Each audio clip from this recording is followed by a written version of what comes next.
नमस्कार मैत्रिणींनो, माझ्या यूट्यूब चॅनलवर तुमचे स्वागत आहे. आज काही नवीन खावंसं वाटलं त्यासाठी मी फुंडकी करत आहे. त्यासाठी मी चवळीची डाळ आधीच भिजत घातली होती. कोणी कोणी चवळीची डाळ बोलते, आमच्याकडे बरबटीची डाळ बोलतात. त्यानंतर मी हिरवी मिरची भाजून घेतली आणि लसूण आणि सांबार टाकून हे एक खिरा मिक्सरमधून काढून घेतलेला आहे. कोणी कोणी चवळीच्या डाळीत मुगाची डाळ आणि हरभऱ्याची डाळसुद्धा टाकते, पण मी हे फक्त बरबटीची डाळच टाकून घेतलेली आहे. यामध्ये मी मीठ आणि हळद आणि जिरं टाकून सगळं एकत्रच काढून घेत आहे मिक्सरमधून. बघू शकता मी अशा प्रकारे मिक्सरमधून ना जाडं ना बारीक असं मीडियममध्ये काढून घेतलेलं आहे. यामध्ये थोडासा तेल आणि कच्चा कांदा टाकून मी हा गोळा एकजीव करून घेतलेला आहे.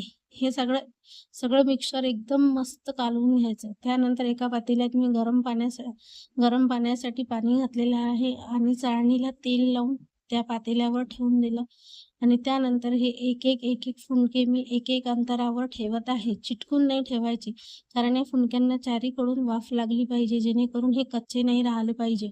बघू शकता मी अशा प्रकारे ठेवत आहे. मी खूप जास्त दाबत सुद्धा नाही आहे.